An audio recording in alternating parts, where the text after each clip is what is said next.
Well, ladders, again, you can't build any new ladders, but you can maintain ladders indefinitely. So, but I get there to an iron one, and it ends 8 feet off the ground, it's a pre-existing non-conforming ladder. Now, can I modify it? Yes. So that it comes all the way to the ground with either cables or weight boxes? Yes. But I will tell you, it's pre-existing non-conforming because grandma can't jump 8 feet. Now, can they turn that over to a stair? Yes. Can a stair come back to a ladder? No. We'll also talk to you about, when it comes to ladders, that a key in some of these fire escapes that got put in, and we'll cover that when we go over all the types of fire escapes, is if that building doesn't have a permit process for that fire escape that went up, you got a lot of fire escapes that were shoehorned in with a balcony and a ladder that were never to code. So those you'll force, if you wish, to either allow it to be a pre-existing non-conforming or say, hey, I need a new staircase to the ground.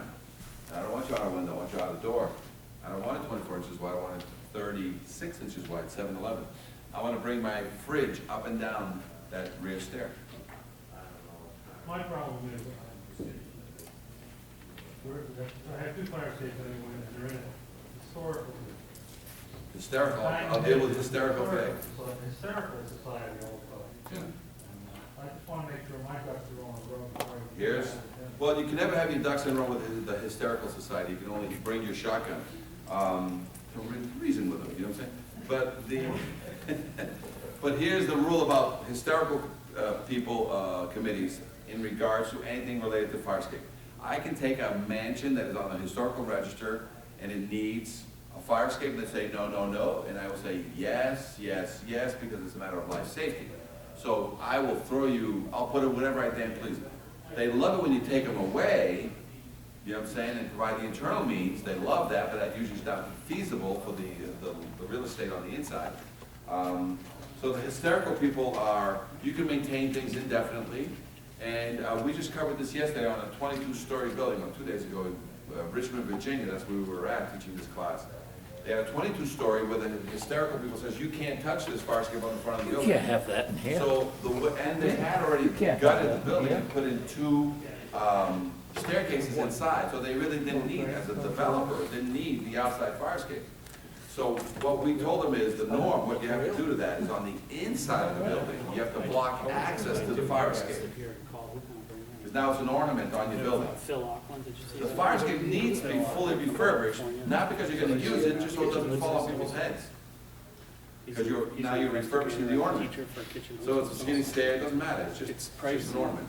On the fire escape at the very bottom of it, for the first 2 or 3 levels, or the first 7 levels, because that's the height of a typical extension ladder, for 7 stories, you have a sign for your firemen that say, don't get on this thing, because you can't get into the building anyway, because the windows that are looking at it are blocked with metal on the inside, or it's one of the fake windows that used to go to the fire escape. On the outside is a fake window. So there's no way I can get on there, and then as long as you notify the firemen on the bottom end that they can't get on it, even though it's structurally sound, they're gonna break a window that they, unless they're gonna break a window and come through a wall, they're not gonna fight the fire through that anyway. And your pre-plans will determine that that 22-story building, that those fire escapes are not have no use, because they don't allow ingress and no egress. So that's how you handle the hysterical committees. Okay? But otherwise, they usually love you to remove fire escapes. You know what I'm saying? They love it. So a lot of times, hey, can I remove the fire escape from the front and stick it on the back? It makes them happy, because the visual view is what they want. You know what makes them happy? They make you spend your money to make the thing look like 100 years ago. But yet you go to their house and say, you do the same thing, and they say, I can't afford it. Yeah. These usually people that, you know, sadly, you know, didn't really do too much in their lives, and they just love to stop a man that can do something, or woman, you know, and it's sad, but it's a catch-22. They do some good things, and every now and then they do some wacky things that just don't make any sense. You know what I'm saying? So, the true unknown, right? We're missing 1 or 2 more guys, that's it? I think All right. they're still smoking. problem. So the true unknown is really what goes into the wall. Have we answered your wall issue? So what do you do with everything that is buried into any wall of any building, 50, 75, 100 years old? What do you do? Leave it alone. You bring Superman in, or you just leave it alone? Let sleeping dogs lie, and you say, hey, verify it. If you have a method of verifying, and they can, sometimes they can drill a hole on the inside wall, put in that snake, and take photographs and stuff. That's called verification. Otherwise, what do you want? 3/4 inch pole. Duplicated with 3/4 through rod with a plate, or epoxy bolts, right? One epoxy bolt? Two epoxy bolts, right? There's been some failure rates on some epoxy bolts, so to the point that even now there's rules for proper installation of epoxy bolts. So that's why in most of the cases, you don't really deal with epoxy bolts. It's going to be a lot of damage on the inside. You through bolt, you just forget about it. Put the plate, and then they re-sheet rock over the plate on the inside. Okay? All right. Do you need pictures of that inside plate? Usually that's what happens. When you, a lot of times on wood structures, that's how we verify it. Instead of damaging the wall, we drill a 1-inch hole, put in that snake, and then we start photographing it using the little digital snake. That the plate inside is not rotted, the digital plate. The plate inside has picked up something heavy and something strong, you know what I'm saying? One of the studs. Okay? We'll cover that. A startling scene in downtown Colorado Springs Wednesday after a man falls to his death. I was just walking up the street to get to the bus stop, and the cops were right there, told me I couldn't come this way. Police say the victim and several others were working on the roof of this privately owned building when the man fell. He may have fallen a distance of anywhere from 15 to 20 feet is what's being investigated right now. Tragically, the man died on scene. It's believed he fell from the fire escape and not the roof or a window, although how it happened is still unknown. That's what's being investigated right now to determine the actual cause of the accident itself. Right now, police say the death is not criminal and is being called an industrial accident. There were several witnesses, individuals who were working with the deceased party, and so we've interviewed them as witnesses in this investigation. It's really sad. I feel bad for his family. I mean, I don't know him, but prayers and best wishes to his family, for sure. Others in the area expressing similar concerns and well wishes, visibly distraught by the day's events. I mean, I can't even imagine it just coming out to do your job one day and just fall off a building. Like, it's really sad. So, again, this is you have some of these. The cable's on the nose, and the weight goes up to some pulley, and then the weight hangs over the sidewalk somewhere. So guess what happens? There's two things that happen when the cable snaps. Not only does it just drop the cantilever to the ground, but the weight box is over some sidewalk, and what happens to it? Comes crashing down. So it could basically have two effects. So they went out on this fire escape because the cable wouldn't come down. They went out. He brought two more guys with him to basically put enough weight on the nose to make it come down, and the cable snapped. I was told that the cable whipping, you know, like basically a cable that's just flying along and just caught him underneath here and just decapitated him. That's why he died on scene. So that's a vendor. So firemen die on these things, vendors die on these things, and tenants in Philadelphia die on these things. I'm going to tell you some other people that have died. This is Boston. This is a 5-story. This is a 5-story. But on a hill, my 5-story window feeds the roof of the next door neighbor's deck. So some young kids, I don't say young, they're in the 25 to 30-year-old range, late night coming back from clubbing, him and his girlfriend go out to the roof's deck. It's a nice summer day, drinking some beers, phone rings. The girlfriend says, I'll get it, but because she doesn't know that there's a railing missing right there, she drops 5 stories to the ground. That's called not a live load test, that's a dead load test. There's another one that we did, and I think it was Blackstone. And what happened was, this fire escape used to be right there. I'm on a fire escape, and that's a fire escape, and this fire escape, it's triplets, they all look the same. The owners changed the roof. Him and his son did the work. And then he put all the fire escape back on there and had extra bolts. What do you do with extra bolts when you put in your bolt collection box? That's where I put them, in case I need them for something else. And so this fire escape basically dropped 12 feet to the roof below. Got it? So there was 5 people on this, the buyer and the real estate seller, the 2 real estate agents, the buyer and the seller, plus a condo trustee. And they all fell. You know what happened? They were all underneath all this mess, right? And they had their cell phones with them. First call? Who do you call? Fire department. Call your lawyer. Tell them what? Get over there quick, take some pictures, and then have your lawyer call who? Fire department. So this caused a major lawsuit issue. There's another case I was involved in Iowa. I was an expert witness. So a guy that owns many, many buildings, 40, 50 buildings in Iowa, and deals with all the housing students there. There was a problem here. So he had his guys come in and fix this window and some of the siding here. So his guys, this has a bracket here and a bracket there, through bolted with a plate on the side. So the guys took it out because they needed to get out of the way, fixed the problem, and then put the bracket back with a screw. So take the through bolt out that was 1/2 inch and put a 1/2 inch slack screw. And when you put people on this fire escape up there, it goes boom, boom, ground, blood, 3 people, lawsuits. Now, when you have an accident, nobody died, but somebody's severely injured, where do you put the, Looks like the leg. the evidence or the fire escape pieces? Where would you put them? How would you secure the evidence? Well, in Iowa, they take it about 8 blocks away, they throw it in the field. Hold on a second, So here we are in the field. please. Guess what we found? The smoking gun. The bolt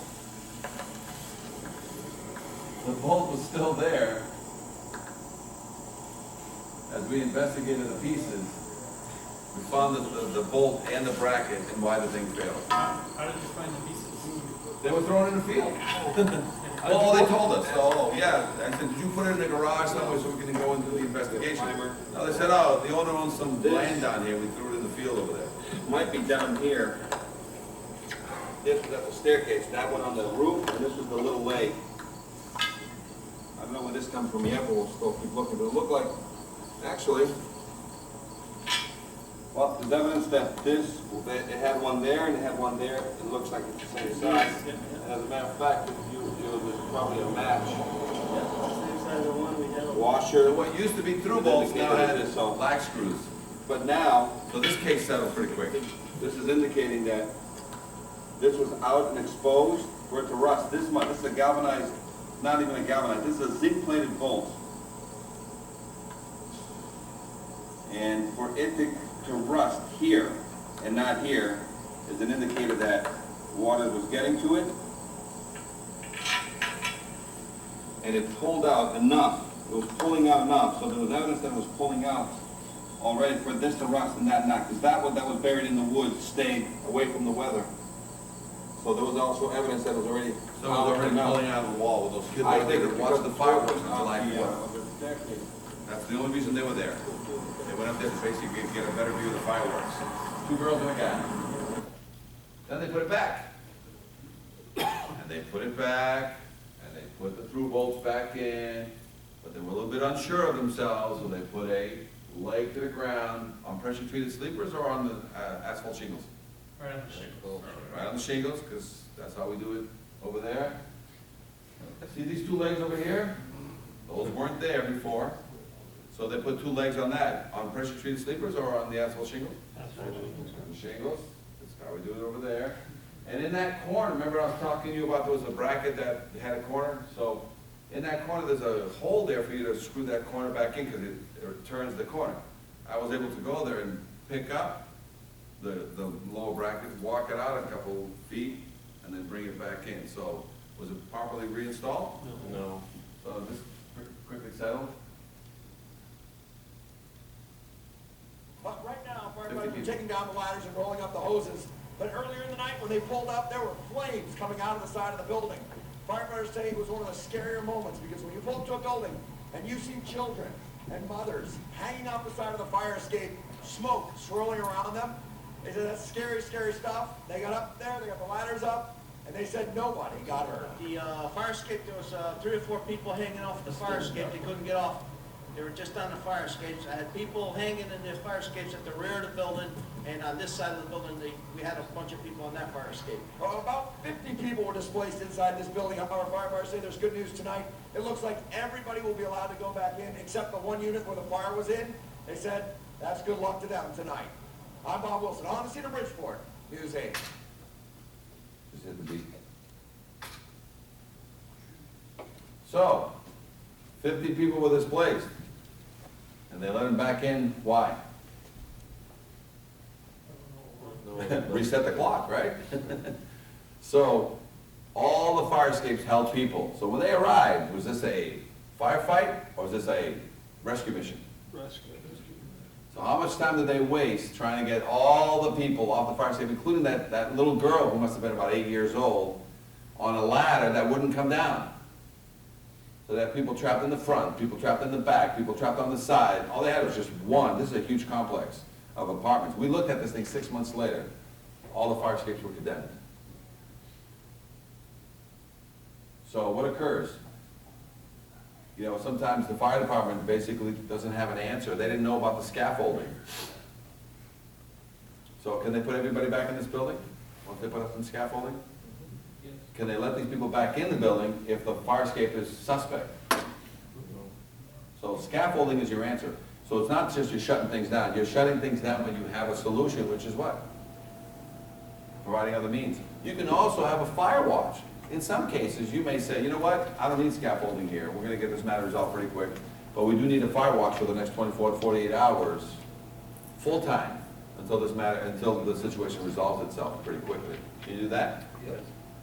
Because it's got to satisfy you. It doesn't have to satisfy anybody else other than the building official and the fire official, that means are being taken to protect people from getting hurt. So can certain portions of a building be shut down while the rest of it continues using fire watch systems? Yes.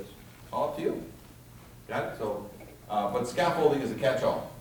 All right, guys, so some additional live load testing. Parades, bring out who?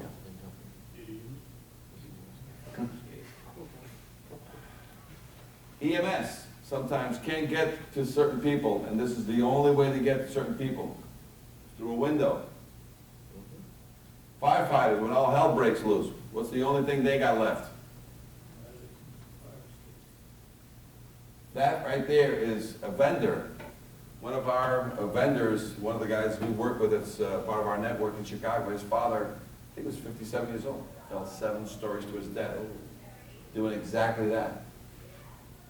Just one bolt, one thing, and it all came tumbling down. His son had to finish the fire escape system. So, can you imagine? But fire escapes, they'll kill everybody. They don't care. Children, tenants, firefighters. You know who they don't kill? People that don't use them. Landlords collecting rent. So one of the things we'd like to do nationwide is actually have legislation saying that from now on, all buildings with fire escapes, only the owner can collect the rent check, and only through the fire escape system. So all tenants now are going to tape their rent check to the outside of the window. Okay? So you may be taping quite a few of your checks there. So you tape, and only the owner, not his agent, not the management company, can collect that rent through the fire escape system. That's what should be the law. And you can see a lot of these fire escapes fixed. But right now, they're far removed, they're far away. And sadly, the envelope of that building has gone through every transformation possible. Proper smokes, proper sprinklers, proper extinguishers, proper, everything. But as soon as you step out that door, right? Now here's the funny thing. If I have a building that you guys walk into, and you know the building very well, and it has a front stairway and a back stairway enclosed, and a year later you show up in that building and they took out that stairwell to make additional closet space for all the apartments, what would you do to that building? Shut it down. You'd shut it down, right? You take that, then there's a building right next to it, exact same type of building, but the building has a front stairway and a back staircase outside, or a fire escape.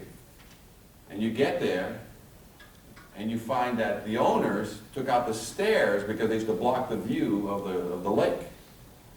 So they kept the balconies, but they took out the staircases on the back. What would you do to that building? No, you wouldn't. Nobody shuts down. Once it's outside, it's a bastard child of egress, you're right in violation, they got 3 months, 6 months. You probably have to have your lawyer bring them to court, you know, because as soon as you take that egress outside, it loses all its respect. You touch an inside stair, you piss a bunch of people off. But you bring it outside, it's out of sight, out of mind, and it's an exterior fire escape, and you know, it could be dangling off the building. You guys will not close that building down. Why? That's just what happened, you know. I don't know how it got that far, but it's a second means of egress. So we have all these requirements. Can anybody occupy a building that doesn't have two means of egress under any code? Fire, building, or OSHA. Right? They can. You can't have a single means of egress within an office building. You can have a single means. If they have a sprinkler system. Or they have a director level of discharge. First level, yeah. A lot of times, what he's talking about that happens quite often is you'll get to a single family home, and this confuses a lot of people. And I have a front door and a back door, it's two means of egress. I have a second floor rooms and third floor rooms in the attic. Do I need a fire escape? Single family. Nope. If it's more than 20 feet above grade, you need a secondary. No, Well, not for a single family. Yeah, you do. Well, again, I'm not here to interpret code, because everybody has a twist on the code. I'm just telling you that a mansion that I have, and it has, you know, two means of egress, a front and a rear door, and then everybody lives upstairs, I don't need a second means of egress. I can have a townhouse in your downtown, and it's 6 stories tall, and I bought the whole thing, and I have a front door and a back door, and then a side stair that goes the whole length of the thing. I don't need a fire escape in all the bedrooms upstairs, because it's a single family. As soon as I turn it into 6 apartments, I need a fire escape in the back. As soon as I turn it into 6 condos, I need a fire escape in the back. Okay? So this single means, and let's be clear, in your code, there's also, if you have a sprinkler system, it can be in lieu of a second means of egress. Correct. Got it? So now here's the problem with that. If I shut off the water, what happens to your second means of egress? So it's still there, though. It says I can do it. But you know who else is going to nix your great idea for that building? Who didn't want to do a fire escape and you made them put in sprinklers? The insurance company's going to walk in and say, hey, where's your second means of egress? It says, oh, the code said sprinkler or fire escape. I chose sprinklers. He goes, that's great. But now you're a high-risk building.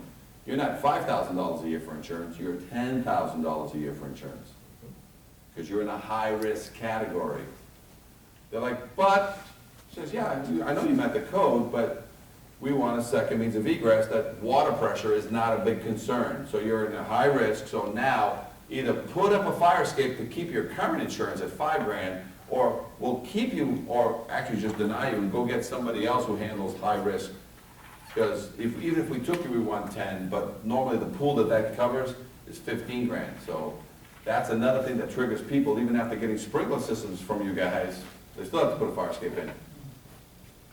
Okay, so, oh, and the kids, those are the pre-air conditioning days. Remember people who sleep out in the fire escapes? So, but now who else is using fire escapes? Non-smoking buildings, where do you go? You're getting married, where do you go? Kids who need to air out their rooms, either for their candles or for the potpourri smell that's in that room. Where do they go? So they get on grandma's back who is 75 plus years old, guys. Who inspects fire escapes? Let's talk about, the code is very clear. If you read in your book, the International Fire Code and the International Building Code, if you read just on the front page here, so this is a building code for Massachusetts, but it represents the International Building Code. All exterior bridges. Have I mentioned fire escapes yet? Steel or wooden stairways. Have I mentioned fire escapes yet? Steel or wooden stairways. Does that cover every porch, every deck, every steel or wooden stairways? Spiral stairs, everything that's out there. Does it need to be examined under IBC? And egress balconies. And shall be examined. So don't forget it. What's a bridge, by the way? Is that those skywalks in between buildings? So if those are privately owned, those need to be? How about a little bridge over a little babbling brook that I use my car to drive over? Does that have to be examined? If I own a little bridge over a little river in my own private land? If you own it, What's this say? all that be inspected. Has to be inspected, right? So you own a dam, a bridge, or whatever. So, and here's who can test it, ready? Shall be examined and/or tested and certified for structural adequacy every 5 years by a registered professional or others acceptable to the building official. So there's your code. Who can inspect? Registered professionals. Structural engineers or civil engineers? Qualified.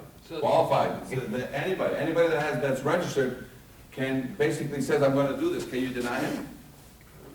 He can also put pressure on you and say, hey, you're going to take it because I'm a registered engineer. I'm civil, you know, I deal with lumber all day long, but, you know, you're going to take mine because it's a friend of mine that I'm dealing with. What are you going to throw on him? What are you going to pull out of your back pocket? Load test.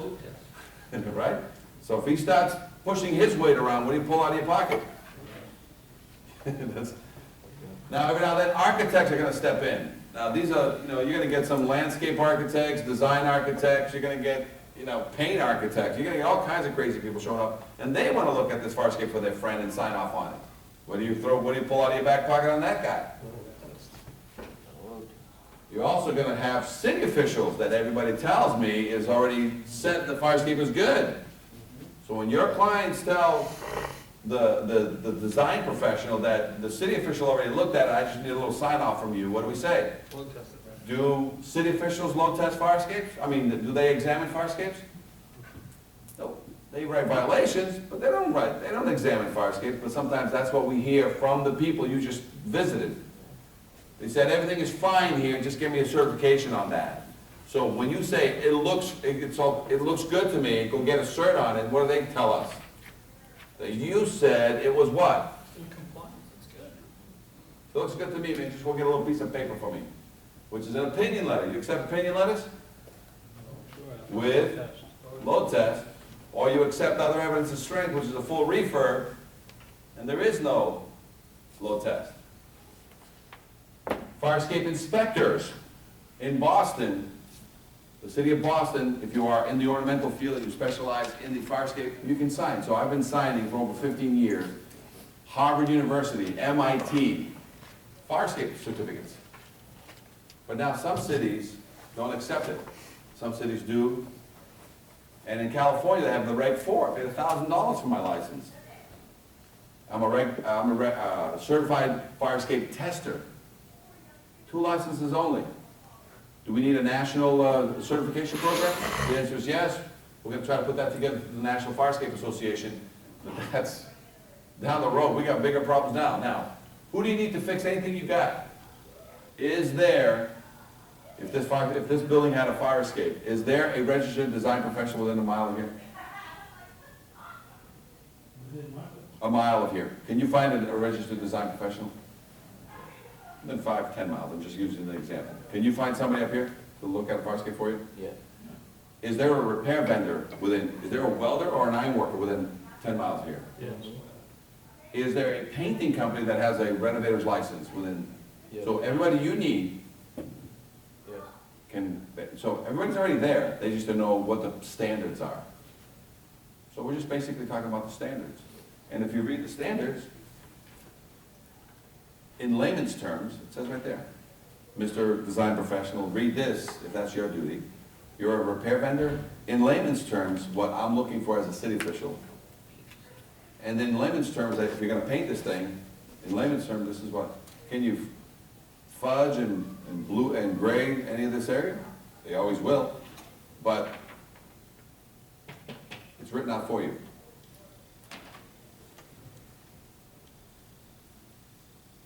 this fire escape pass or fail? Right? Pretty obvious to you, right? More rust than paint. More rust than paint. And what happened, this is in Fort Lee, New Jersey. Not many of you know, but Fort Lee was the Hollywood of the silent movie era. And this building was actually one of the studios that did all the silent movies. Now it's basically a storage facility. But, you know who called me on this? Was it the fire official, the building official, the owner, or the owner's secretary? The secretary who just received a report from a registered engineer that said,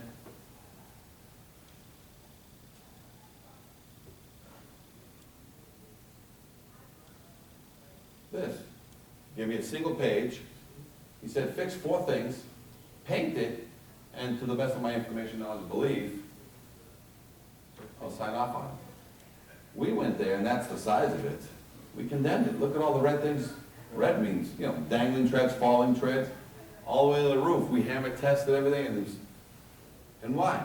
Because he doesn't know his job, or quick money, opinions only, drive-by, fly-bys, roll the window down, grab a check, look up and say, yeah, scrape and paint it, and call me. And by the way, to the best of my information, knowledge, and belief, this is not a destructive test. Which he's trying to say, he didn't load test it. So in case anything happens, he's really relying on the vendor to do the right thing. When who's supposed to be doing the right thing? The examiner is supposed to be doing the right thing. Criteria and guidelines for the vendor. The design professional checks throughout the progress of everything going on, because who's going to make sure that they got done right? You or the design professional? Design professional. If you question the design professional has been properly looking over things, what do you pull out of the back? If he spot repairs anything and leaves behind original hardware, what do you throw at him anyway? If he fully refurbishes and convinces you that he's tied it back into the building correctly, what don't you order? He can still do, you know, top of the line refurb work, and you're looking at this building and the walls are messy, and you know, it's like, what can you order? Because is the fire escape going to fail, or the wall could fail? So you can have questions where you're like, oh, get on the side of the building, the thing is bulging out, and like, holy, yeah, we did everything, we tied it all back in, but the building now is crap. So what do you order?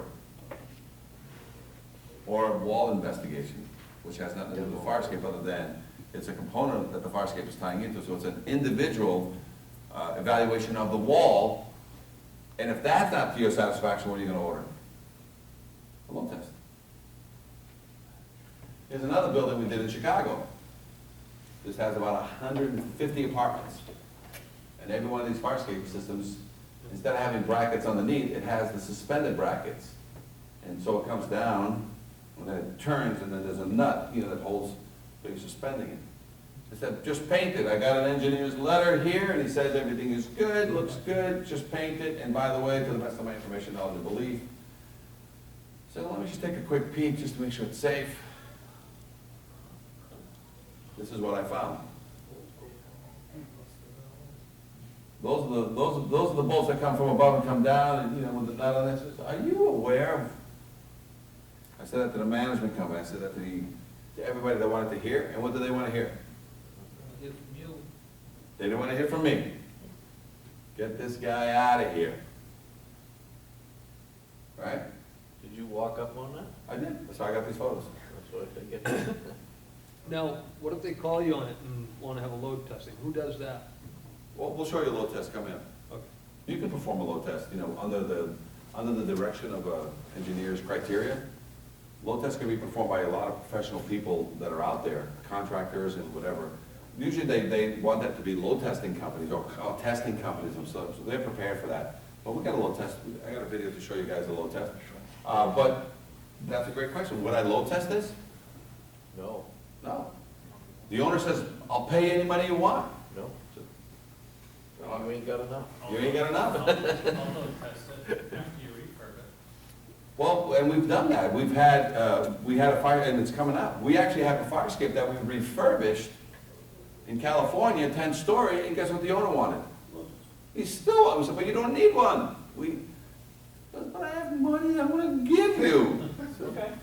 Okay. And I videotaped it, for what purpose? Educational. To show you that there's various parts of load testing. Load testing is 50-pound sandbags. And the straw that broke the camel's back, what do? Right? That's 50-pound bags at a time, 1,000, 2,000, 3,000 pounds. Second way is water bags.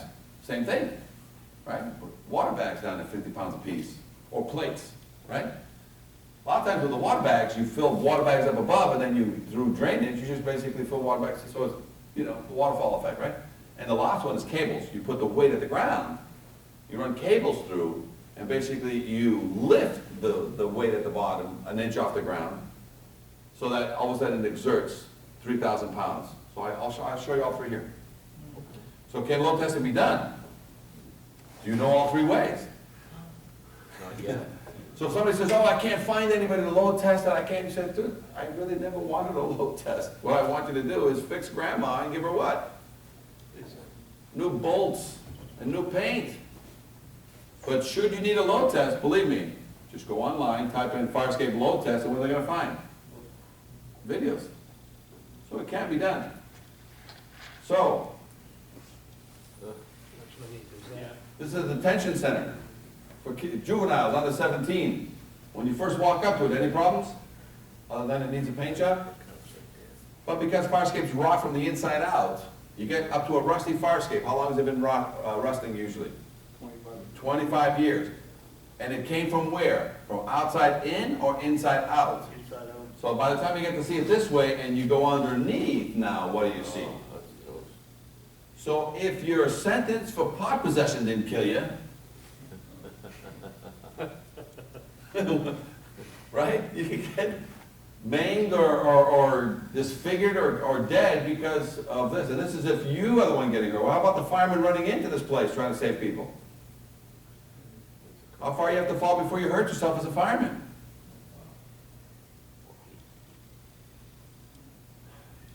Half inch of rust, how long? 50 years. 50 years. Schools by the ocean, what happens? Salt.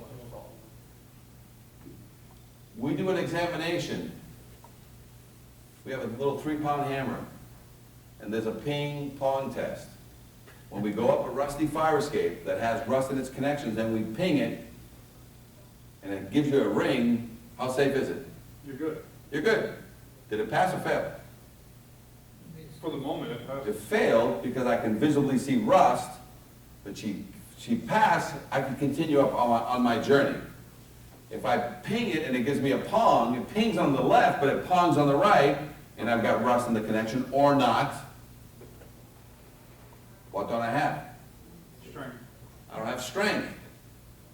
I shouldn't step on it. So that's why we bring a hammer and we ping pong the treads. It's a safety. It's not a test. It's not part of the load testing. So the hammer is not a load test.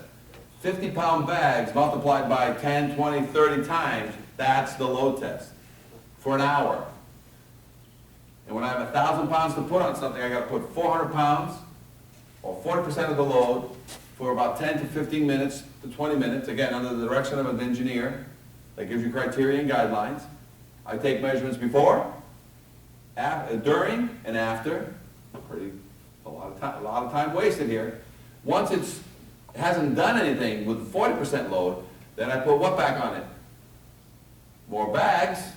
So I put the remaining 600 pounds, and I take measurements before, during, and after, so that means I have to get close to the action. Love that job. And you have Those guys that do the mines, you know, they're poking the ground. I'm like, dude, I would never do that job. you have to do this on every stair? Every stair, every platform, everything. That's why fire load tests can be $5, $10, $20, $30,000 for load testing every 5 years. That's why this is not a load test class. This is a refurbishment class. This is other evidence of strength class. Otherwise, it's fun to watch one of those. Just pull out of your pocket and say what? Load test. And they say, do you want to witness it or not? What do you say? Yes. Yeah, I want to be there. I want to be able to park in my car far away, my Dunkin' Donuts coffee, and I want to See how close it gets to the ground. So guys, ping pong test, ready? This is how we found it when we got there.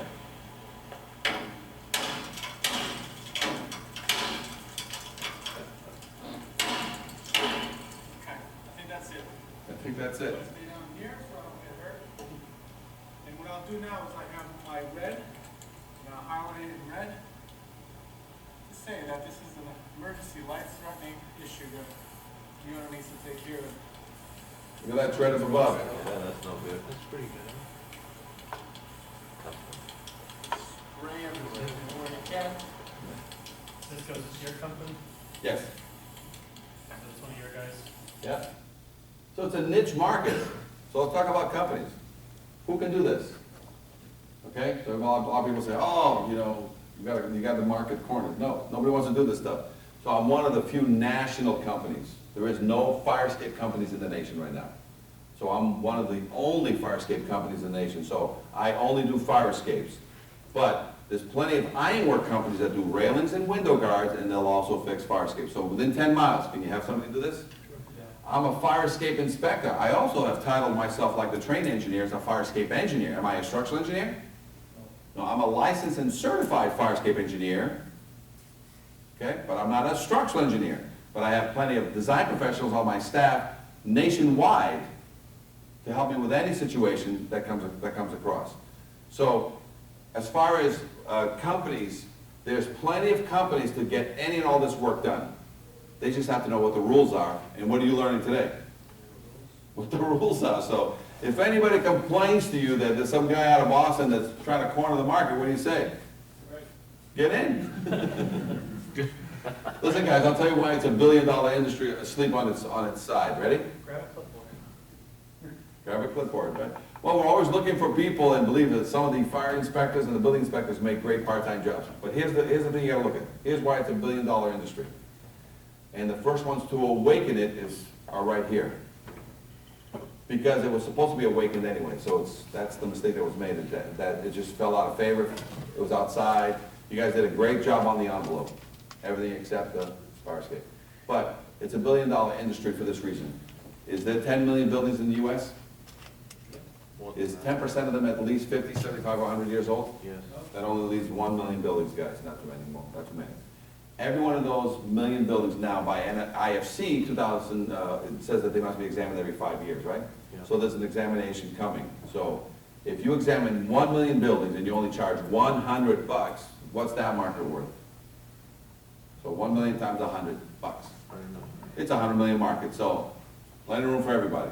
By the way, every fire escape that gets examined only is going to need a $1,000 paint job. Every one of them is going to be pristine. There's not going to be a damn thing not wrong with them, and they only need $1,000. So 1 million buildings times $1,000 maximum potential income that you can make it. What's 1,000 times a million? It's $1 billion. This is $1 billion industry in its worst case. So my dad and I have been, my dad dragged me into this when I was 12, I'm 53, in 71, so I've been at this for 40 years. I have a master's degree in reverse stupidity. I know all the wrong ways to fix a fire escape. But because I've eliminated all the wrong ways, you know what's left? The right way. The right ways.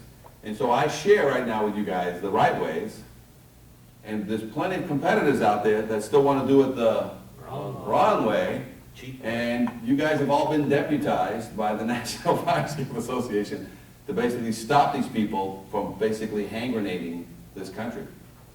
Because every time they go in and they play hide and seek with a fire escape repair, and this is how they do it, they'll walk in, paint the fire escape first, caulk it second, fix it third, and only the obvious.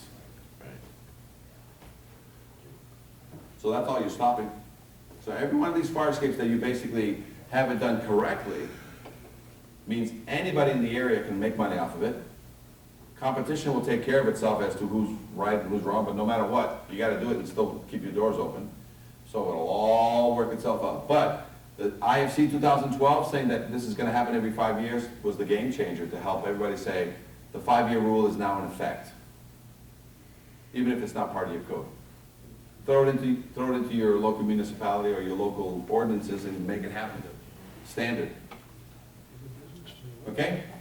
So, we talked about all the codes. You guys have the best code in that the authority having jurisdiction basically explains all the rest of these things. So in the fire code, it says testings are all fire escapes shall be examined. Is that part of your code? Except by load test or other evidence of strength, so shall be examined. Tested, isn't that what you say in your code? Test, show by load test. And or certified. Isn't certified other evidence of strength for you guys? The only thing we took is, we took other evidence of strength and we sliced it into two. Can you still accept opinion letters? Yeah. They're great, aren't they? As long as they come with, Load test. which gives you what? Assurance, not insurance, not a guarantee. It gives you assurance that your code says load tested. So somebody comes in, they spot repair it, spot paint it, and you're trying to really see with that design professional how well he did it, what care he took, and he just keeps blowing you off. The owner's evasive, whatever. When you pull out, right? And then you have somebody else that comes in and says, hey, I've changed every bolt, would you like to see it? Well, you get there, you can see it. There's no rivets, and there's no original hardware anywhere. And by the way, let's make sure we understand clearly what rivets and hardware, major structural. Major structural is all the brackets, all the supports, everything that basically, should one of those things fail, it'll cause a catastrophe of some sort. Minor structural doesn't need to be changed out. So all the bars on the rails with little rivets on them, you don't have to change those. Because those are just routine maintenance. Got it? Scroll work and stuff on it doesn't need to be changed. As long as they're in fair condition, fair to good condition, they pass. Understand? So when they refurbish a fire escape, it's not every single piece. It's the major structural. Okay? So there's still going to be some minor stuff that you're going to see around that, should it pop for any reason, it hurts no one. That's called minor structural. So you'll see in some fire escapes, some of your pickets, some of your scroll, they're going to stay. They have a weld on it. Speaking of weld, we're going to talk about welds. A million reasons why every welded connection that you're ever going to see has to have a bolt put through it. So you give me a fire escape that's only 5 years old, and I go there and look at it, if I don't x-ray or load test it, I will put a bolt in every welded connection, so I'm going to give you a million reasons why when we get to it. Because we've suffered through the weld. A lawsuit in Chicago, okay? Do we have to beat these codes anymore? How many codes are helping you? Building department helping you? Fire department helping you? Right? And we also have somebody that's helping you, which is the OSHA, right? So do you have enough backup now that somebody can't wiggle away from you? And the state laws are you must maintain your building in operational instant use condition, correct? So even when you're not chased by fire or code or OSHA, the state says how must you maintain your building in a safe manner at all times, right? So all the codes are in your favor. So don't forget to work with health departments, building departments, housing inspectors.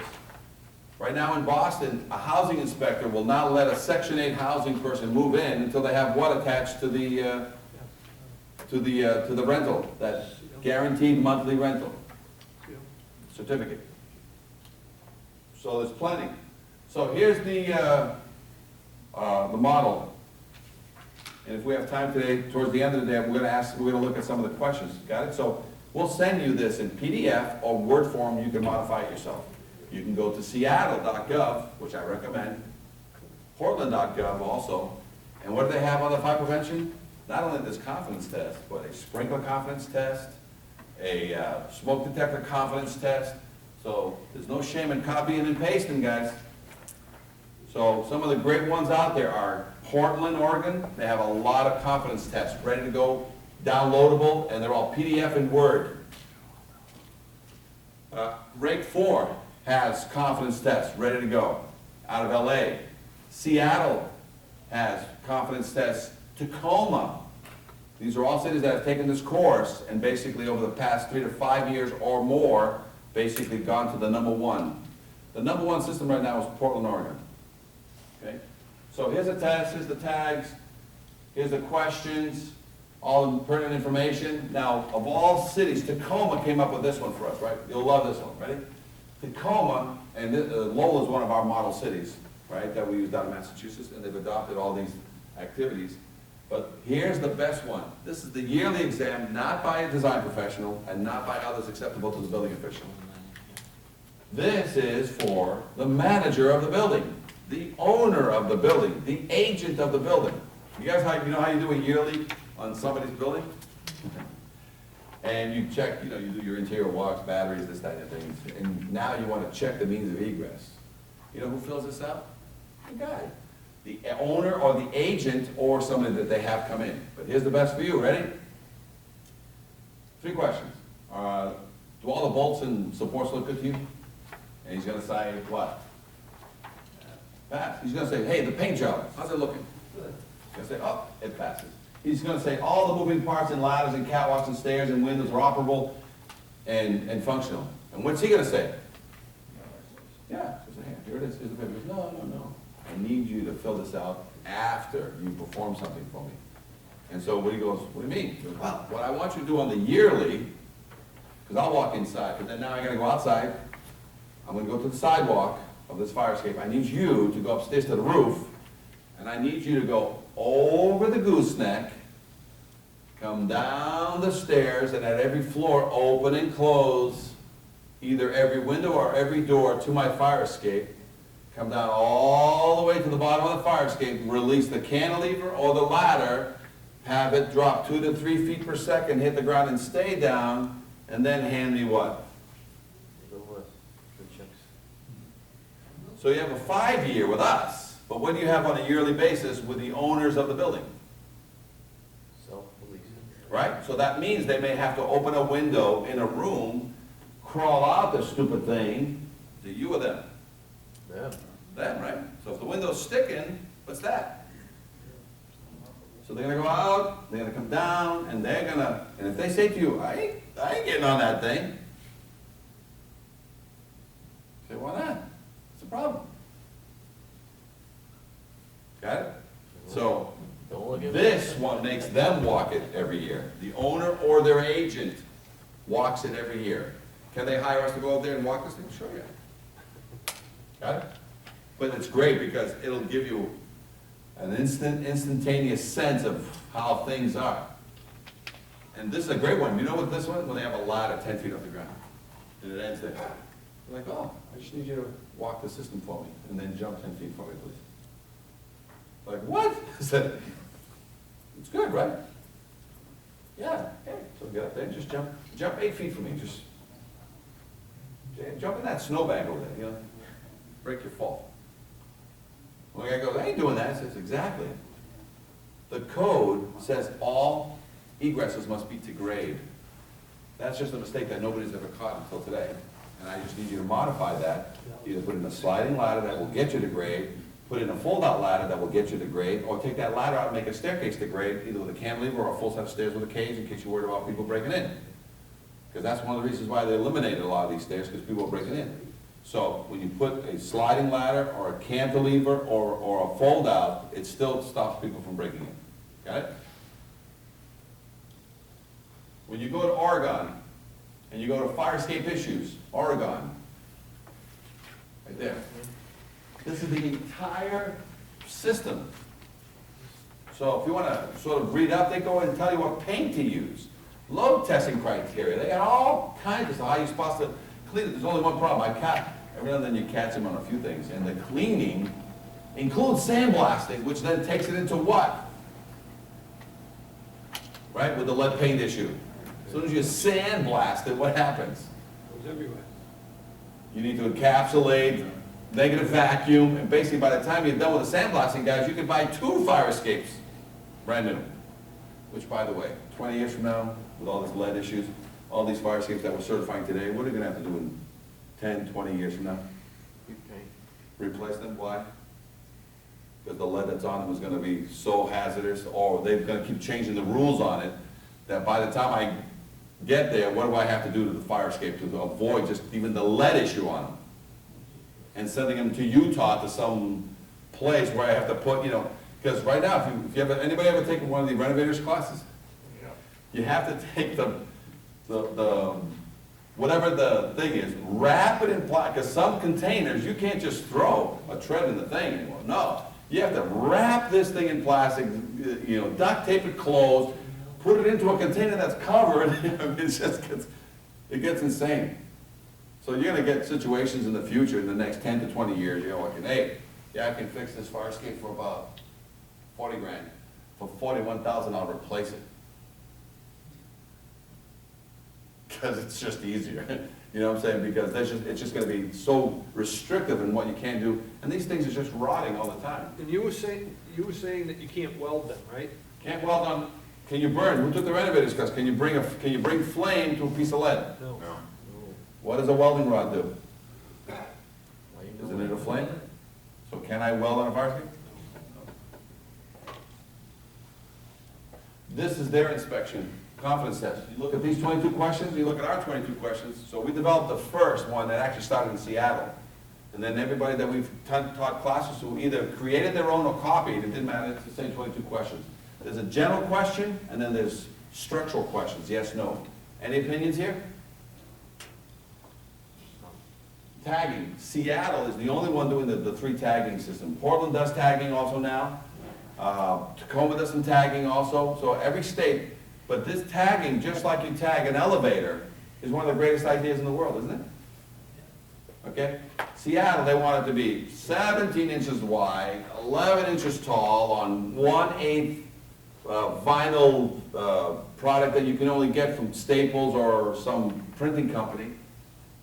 And they want the information on there. When it's inspected, when's the next inspection, who did the inspection. So let me show you what, and these are permanently attached 7 to 10 feet off the ground. You guys see the safety, the departmental procedures and guidelines? When we send you a copy of this, just grab this wording and throw it into your own city paperwork. You don't have to use this. So if it's already written out for you, modify it. It's Word or PDF. You can modify it to say more or less in the layman's term what you think this means, you know?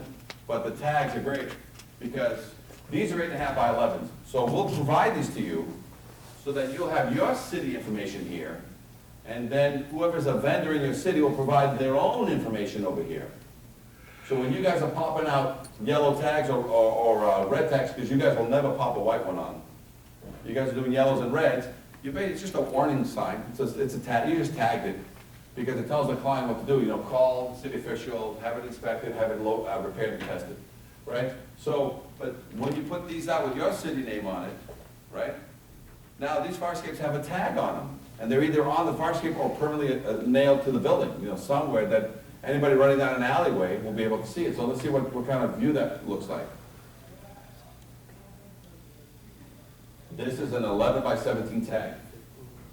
So there's the engineering firm, there's the next date of inspection, there's the date of the original inspection, there's all the kind of, you know, so this is reds, this yellows, and they're zip tied to a building, right?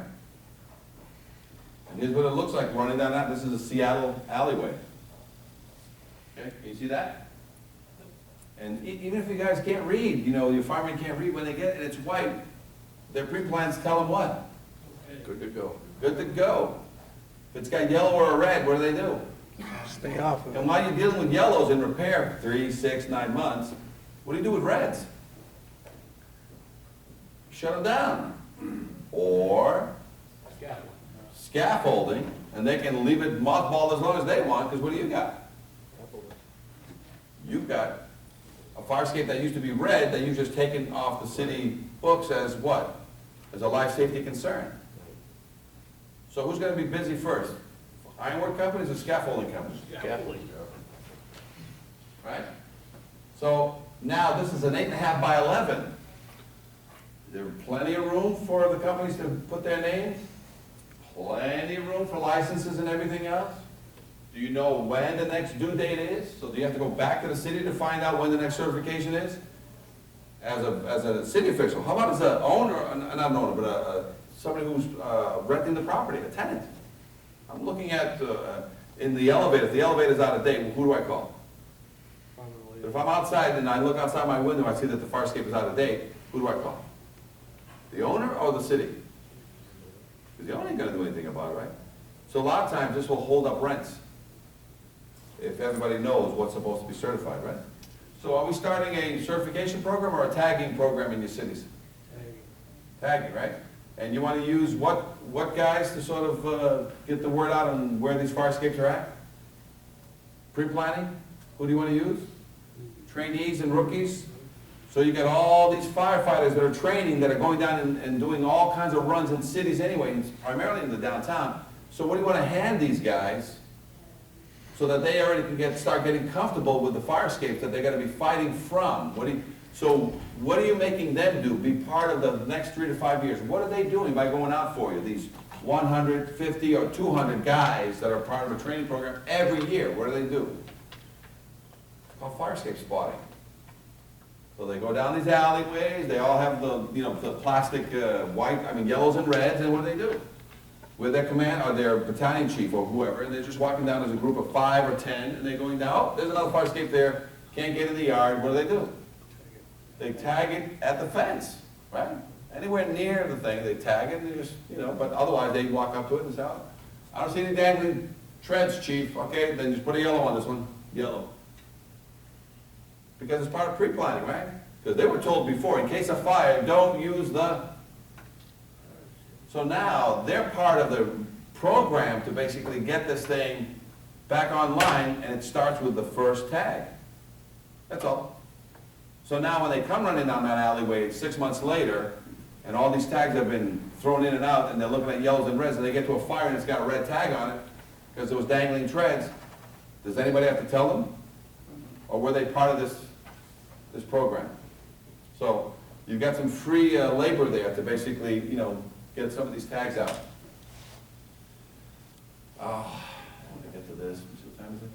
We can spend a little time on this one. You guys know there's a secret society out there that's been trying to hurt and maim firemen. And this is what they use. This is the torture chamber that they use to basically hurt firemen. They also call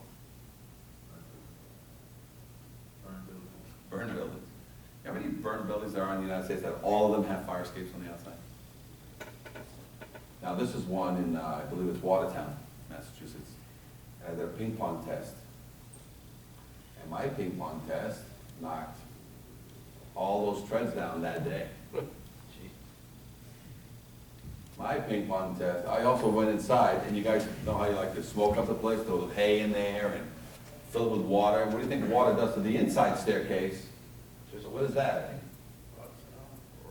So if you don't get hurt inside, imagine a smoke test or smoke training drill and somebody's trapped in one of these on the inside. Imagine one of your trainees gets hurt on the outside of this thing. So we examine these towers all the time. We do it for free, and whenever we do, we try to bring as many surrounding communities to the test so that we can use the actual fire escape to basically prove some points. So if you have any towers that you're aware of, call us, schedule a time, let's go out there and look at it. And minimally, let's take it offline for a minute or two until the fire escape gets fixed before you guys continue training guys unknowingly on these towers that could have some hand grenade effects. These guys are self-insured anyway, right? Not a big deal. It's not going to get any national or news, it's not a newsworthy piece, right? That a fireman got hurt on his own training, right? So they're out there, guys. Plenty of violations out there. Rust. This is actually a building in Boston on the Hill, up in Chelsea actually, and it's a veterans home with 1 inch of rust, chunks of rust. So if the war didn't get you, rust kills.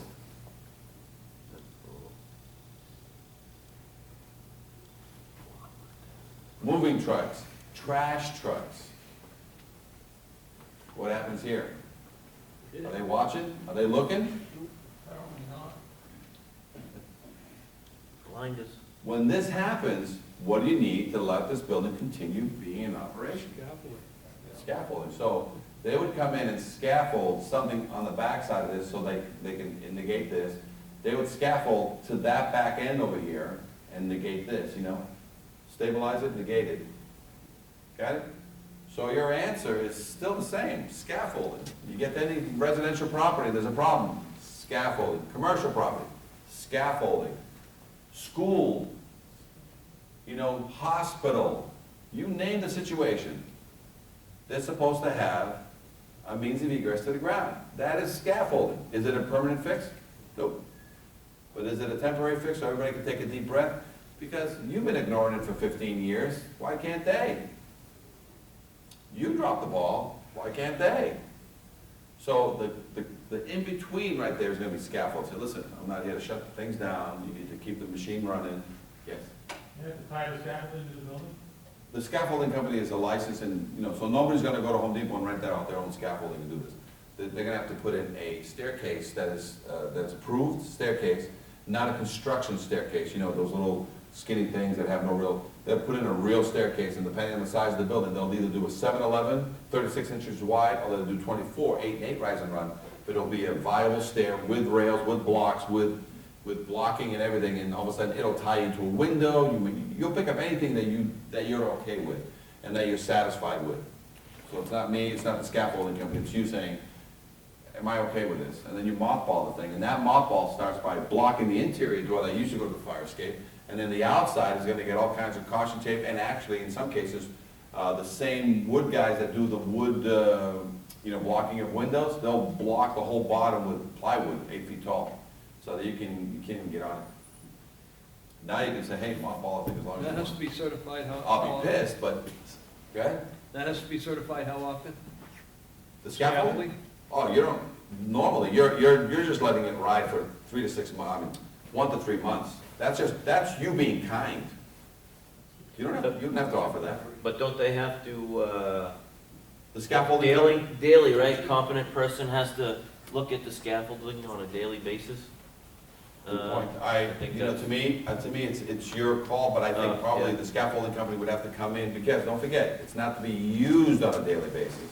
The scaffolding is gonna be put up, and then nobody can use it. It's fire emergency only. It's not made for daily use.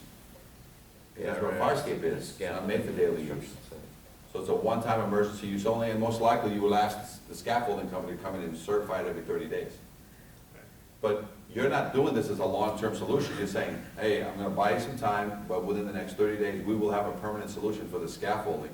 Otherwise, I have bigger issues. This is just to give you guys a little breathing room to talk. Because everybody thinks you guys just want to shut buildings down. And sometimes that's what gets attention. But now, you'll get attention saying, I'm shutting your building down, let's get a scaffolding crew in here so I don't shut it down. But every 30 days, I keep coming in here and threatening you that I'm gonna do what? Shut it down, because you keep relying on this scaffolding and it's not happening. You're just wasting time here. I know how you wanna waste time, go ahead. You're gonna piss me off. So it's really you basically offering the olive branch at the beginning, just to basically say, hey, we're about to go into an area that we've all made mistakes. And that's all you guys gotta remember. This client didn't make a mistake that you didn't allow to happen and you and your predecessors allowed to happen. So this was the perfect storm of stupidity on everybody's part. And if it ain't broke, don't fix it. So why nobody noticed this thing rusting for 25 to 50 years? Well, ask your predecessors that. You're just fixing it today, that's all I say. Listen, we've all made mistakes. Here's the olive branch, scaffolding, let's get a plan going. Slumlord, my lawyers, we calling you? Very good. Take the scaffolding down, it's not acceptable to me, and shut this building down. You know what I'm saying? Because now you took my olive branch and, Broke it. and you broke it, yeah. So you're basically saying, we're gonna work. I know the mayor, you can know whoever you want. This is, you know how many codes you're breaking?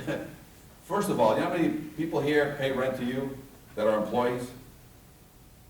And as soon as I notify them that OSHA doesn't allow any of these people in this building, as of right now, how many rent checks you're not gonna get this? So, and I have nothing to do with OSHA. I just know the code, 1910.37. You know how many fire codes you're breaking right now? How many building codes you're breaking right now? You know how many state codes you're breaking right now? Because you must maintain this in operational instant use all the time. So, I don't know who you're gonna call, but I'll go get all those other people to come here. If you can drag the EPA in. Whenever I'll get coffee. You tell them, I'm gonna go get some coffee. You go get who you're gonna get, because I'm gonna have a party over here, because we're talking about life safety. Whenever you're ready. And whenever you're ready. Yep. So, you guys, this is a city hall. You guys notice anything in city hall? This actually goes right to the mayor's secretary's office. This is how she gets in and out when the mayor's wife shows up, but this is dangerous. This is how we found another staircase when we got to a job. This is a Section 8 housing ping pong test. Got it? Look, there's treads missing and there's treads falling. That's because she never leaves. The mayor's secretary pretty much lives there. That's her little, hut up there. So we're gonna end it here. We're gonna let you guys take a break, come back at 1, right? 1 o'clock? And we're gonna talk about fire escapes. This is a fire escape I pulled off a building on a school, kindergarten to 8th grade. And I actually kept the fire escape, and I use it to basically teach classes with it. I didn't get a chance to bring it today, but it's basically a rusted piece of fire escape used until Christmas time. A few years ago when we took it out, saved it, and used it for training purposes. But I documented enough of it so I can tell you what needs to be done. So we'll see everybody back here at 1 o'clock. So downstairs in the cafeteria, I think it's a hot lunch today. So there's salad and there's food and drinks and cookies and brownies, so. Everybody downstairs. Let's do it. Keep eating until it's gone because it's paid for, so. Okay. Awesome. Manny, you still camera?